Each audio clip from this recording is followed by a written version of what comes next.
हाय friends, मैं हूं Manav. Welcome to movie shoovie. करते हैं आपस में पॉजिटिव सा नमस्कार and thanks for much love for rumour mill. आज र्यूमर मिल का 31st एपिसोड है। जो लोग इसको नहीं देखते हैं तो भैया, दिन भर में जो कुछ भी मसाला इकट्ठा होता है उसको हम डिस्कस करते हैं। मैं अपना ओपिनियन शेयर करने की कोशिश करता हूँ। तो जिनको अच्छा लग रहा है बहुत अच्छी बात है। एक इस पे भी थम्स अप दे दो, और जो लोग नए आए हैं वो चैनल को सब्सक्राइब कर दो ताकि आपको इस तरीके के वीडियोस जो हैं वो मिलते रहें। तो हमारे पास 10 लगभग लगभग खबरें हैं। जिगरा के बारे में है। आमिर खान ने कुछ करामात करी है, वो क्या करी है। नानी की नेक्स्ट मूवी है जो कि मेरे ख्याल से थोड़ा सा अटन पटरा। मैं उसके अंदर मामला बताता हूँ। क्या आर्यन खान की क्या डेब्यू होने वाला है, और डेब्यू होने वाला है तो किस चीज़ के अंदर होने वाला है वो बताता हूँ। बॉर्डर 2 के अंदर जो दिलजीत पाजी हैं वो शूट कर रहे हैं कि नहीं कर रहे हैं। सुपर बॉयज ऑफ मालेगांव का जो ट्रेलर आया उसका क्या रिएक्शन है। दीवारा का ट्रेलर कब आने वाला है। कमल हसन ने कुछ एक नई करामात करी है एट द एज ऑफ 69, मतलब कमाल की करामात है। 9th नंबर पे मनवात मर्डर्स नाम की एक नई ओटीटी रिलीज है, उसके बारे में बात करेंगे, जिसके अंदर आशुतोष गोरेकर है। और सेक्टर 36 के ट्रेलर के बारे में बात करेंगे जहाँ विक्रांत मेसी है। ठीक है, तो फटाफट से शुरू करते हैं, ज़्यादा टाइम नहीं लगाएंगे। सिर्फ मैं अपना एक एक लाइन का डिस्क्रिप्शन दूंगा कि मुझे क्या फील होता है। जब जिगरा का मैंने पोस्टर देखा तो उसके अंदर बहुत ही ज़्यादा मुझे इंटरैक्टिव पोस्टर ये लगा, क्योंकि the poster says a lot. कई बार क्या होता है कि सिर्फ पोस्टर दिखा देते हैं, पीछे से गन दिखा दी, हो गया मामला। अब यहाँ पर जिस तरीके के आपको 2-3 पोस्टर सामने आए हैं आलिया भट्ट के, और सिर्फ वसंत बाला के ही मेरे ख्याल से दिमाग जो है ज़्यादा फिल्मी चलता है। तो उसके अंदर जिस तरीके का डायलॉग लिखा हुआ था, यू नो व्हाट, मैं आपको तुम मेरी प्रोटेक्शन के अंदर हो। तो मतलब एक लड़की जो कि डील डॉल में कोई बहुत ज़्यादा बड़ी नहीं है, ऊपर से किसी बड़ी चीज़ का सामना कर रही है, ऐसी एक फीलिंग आती है, और तुम मेरी प्रोटेक्शन के अंदर हो। तो ज़बरदस्त तरीके का डायलॉग है। एक हाथ में हथौड़ा है, एक हाथ के अंदर कोई ड्रिलिंग मशीन टाइप सा है, जो भी हाथ में आएगा वो इसका हथियार बन जाएगा। और फिर एक पोस्टर है जिसके अंदर वो देख रही है गुस्से में, और पीछे शेर है, तो शेरनी वाली फीलिंग आती है आपको। और सेम ही शॉट के अंदर हल्का सा एंगल चेंज करके थोड़ा कटा फटा भी हुआ है चेहरा, बट डिटर्मिनेशन पूरी है। तो Alia Bhatt is a great actress. अब यहाँ पर वो डिशुम डिशुम कैसे करती है वो आपको देखने को मिलेगी। एक तो वो इंटरेस्टिंग हो जाएगा क्योंकि 11th को आ रही है, और 8 को, पहले 10th को आना था, अब 8 को इसका टीजर भी आपको देखने को मिल जाएगा। अब ये इंपॉर्टेंट मूवी आलिया भट्ट के लिए इसलिए भी हो जाती है कि उसके बाद बिल्कुल डिशुम डिशुम भी करना है, क्योंकि स्पाई यूनिवर्स की भी अल्फा भी आ रही है, उसके अंदर भी ये स्पाईगिरी पूरी कर रहे होंगे। तो मज़ा आएगा कि एक्शन का मतलब कहते हैं ना, डबल प्रिपरेशन, एक यहाँ हो जाएगा फिर एक वहाँ पर हो जाएगा। तो इंटरेस्टिंग है। सेकंड, मेरे ख्याल से इंडस्ट्री को ये स्टेप लेना चाहिए था जो आमिर खान ने लिया है। देखो, एक ना बहुत बड़ी स्टुपिडिटी है कि आप बड़े स्क्रीन के लिए मूवी बनाओ और उसको 2 मिनट के अंदर ही ओटीटी के ऊपर रिलीज कर दो। अभी 60 डेज वाले मामले के अंदर भी जब भी मैं अपने फ्रेंड सर्कल के अंदर बात करता हूँ, आप कमेंट्स में जाके भी देख लेना, यार ये मूवी ना ओटीटी वाली लग रही है, हम ओटीटी के ऊपर देख लेंगे। तो there is no eagerness, there is no want, there is no desire for certain set of movies. If you have to create the desire, then you have to linger the release on OTT platforms. तो linger on करने के लिए आमिर खान ने ये step उठाया कि भाई मैं अपनी पिक्चर तो बेचूंगा ही नहीं ओटीटी को। जब पिक्चर सक्सेसफुली अपना थिएटर के अंदर रन पूरा कर लेगी, फिर मैं कोई डील करूंगा, तो फिर कहीं 6 महीने बाद कोई पिक्चर अगर देखने को मिल जाएगी अगर आपको ओटीटी के ऊपर, तो तब देखने को मिलेगी, उससे पहले नहीं देखने को मिलेगी।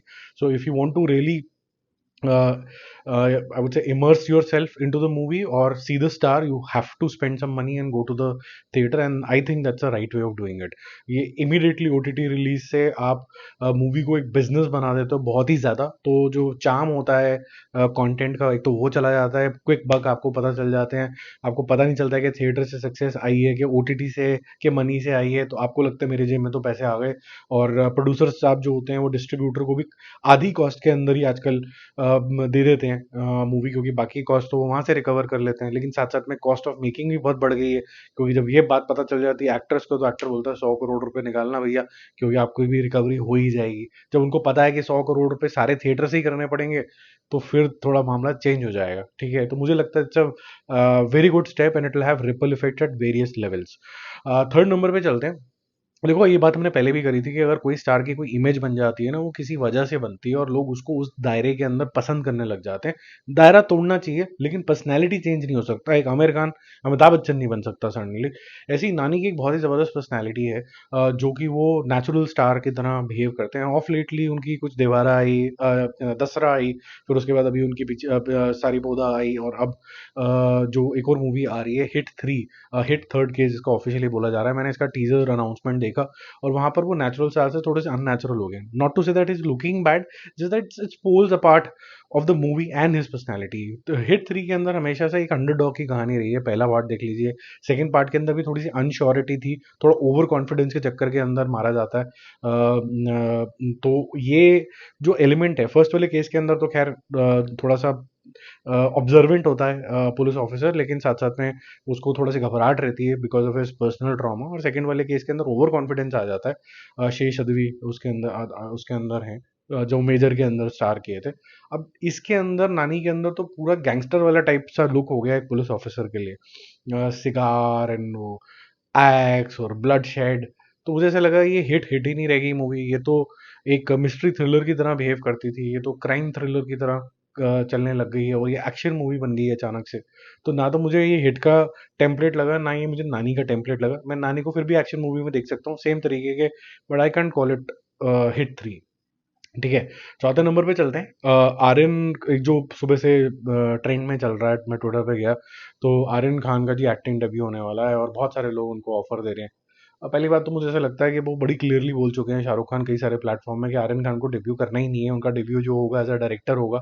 और वो नेटफ्लिक्स की एक सीरीज बना रहे हैं और जो भी है उसके अंदर सब कुछ तामझाम होगा। और अगर करना भी होगा डेब्यू तो फिर पापा बैठे हैं, रेड चिलीज बैठा है, वो करेगा ढंग से, तो वो ये किसी और की जरूरत क्या है।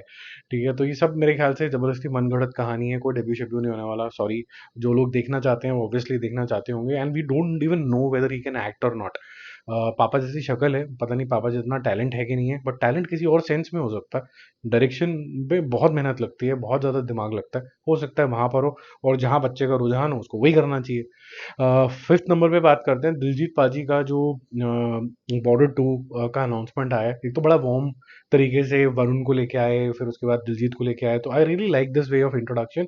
ये साउथ ने करा था और वो उन्होंने जो चलन है बॉलीवुड को भी सिखाया, बहुत अच्छी बात है। इंडियन सिनेमा एक दूसरे से सीखे कि जो भी नए नए स्टार्स आते हैं, कोई नया रिक्रूट आ जाता है, कोई नई एक्ट्रेस आ जाती है, तो उसका एक बड़ा वार्म वेलकम होता है through posters, through announcements, through voice overs. तो this is a very good practice. तो दिलजीत पाजी आए हो तो ग्रेट एक्टर हैं, क्या बात करें उनके लिए। इंटेंसिटी भी पूरी पूरी आ जाएगी, पग बांध के तो वैसे ही वो शेर खान लगेंगे, बब्बर शेर लगेंगे रादर। और ये जो है इंट्रोडक्शन का स्टाइल मुझे काफ़ी अच्छा लगा। सिक्स नंबर पे एक काफ़ी इंटरेस्टिंग सा एक ट्रेलर आया है, ये अमेजोन के ऊपर मूवी है। ये इसका नाम है सुपरवाइजर ऑफ मालेगांव। यहाँ पर मालेगांव एक छोटी सी जगह है जहाँ पर कुछ एस्पायरिंग से एक्टर डायरेक्टर हैं जो बड़े गरीब हैं बेचारे। अब उनको पिक्चर बनानी है यहाँ पर, तो ये सुपर बॉयज क्या अपनी पिक्चर कंप्लीट कर पाएंगे कि नहीं कर पाएंगे। और पिक्चर को बनाने के लिए बहुत सारी चीज़ें चाहिए होती है, उसके ऊपर रोशनी डाली जाएगी। आई थिंक हमारे लिए दो चीज़ें बड़ी फैसिनेटिंग होगी। एक तो जो यहाँ पर एक्टर्स है जैसे आदर्श गौरव, गुड एक्टर, बट उनसे भी मुझे अच्छे एक्टर लगते हैं विनीत सिंह, वो भी होंगे इसके अंदर। मुक्केबाज के अंदर जो थे शशांक अरोड़ा, बहुत सारी सीरीज और मूवीज के अंदर आ चुके हैं। मैंने अभी रिसेंटली इनकी तनाव देखी है, क्या ब्रिलियंट एक्टर है भाई साहब ये। ऐसे ऐसे इमोशन इतने इजीली ये दे जाता है, इन सब में से बढ़िया एक्टर ये है।